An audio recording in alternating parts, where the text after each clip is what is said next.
Kita umur 40 ni lain dah lah perangai. Galak-galak juga tapi kita banyak mikir ke akhirat. Time tidur, time jalan, time makan, time duduk sore, otak kita jadi nak mikir kat tu. Mula timbul istilah nak menyendiri, nak mengatik, nak semaya, nak gapo. Kerana dalam kitab sebut, siapa dia yang mencecuh usia 40. Tapi kehidupan dia tak menjuruh kepada akhirat, payah dah dia nak berubah.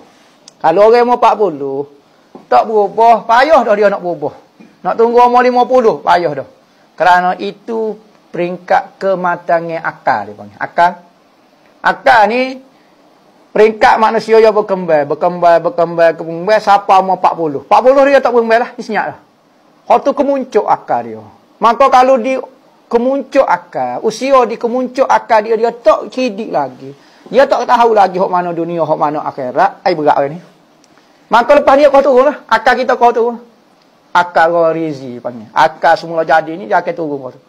Maka akal ni nak suruh naik, dia kena ngaji. Ngaji, belajar baru dia naik.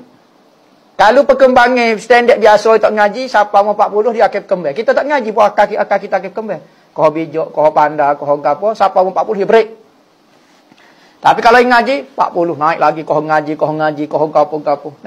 Jadi umur 40 ni banyak ke ibadat, banyak ke betul ilmu fardu ain. Pertama, tekan ilmu fardu ain, tauhid biar betul, biar jelas menurut ahli sunnah wal jamaah. Sebab kita nak mati.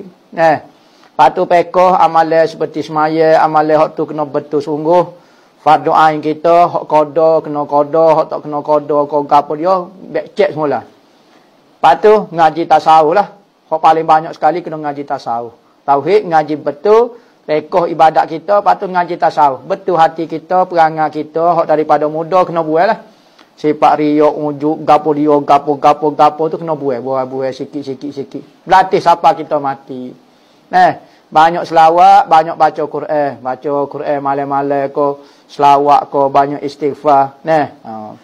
Dah nak banyak rehat dah lah. Kita tak lama dah, 40 ni. Standard umur, 20 tahun lagi tu, jodoh lah. Ni bertiga Nabi. Ulama salah dulu, 20 tahun belajar. 20 tahun ngaji.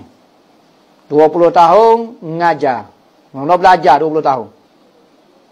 Daripada umur 20 sampai 40 ngajar. Ngajar. Daripada 40 sampai 60 beramal. Duduk rumah. Orang main ngajar tapi beramal. Banyak ke beramal. Ni sebeh pun tak ada. Quran pun tak ada. Sebeh pun tak ada. Serbai pun tak ada. Jubah pun tak ada. Tahajud pun tak ada. Beratlah.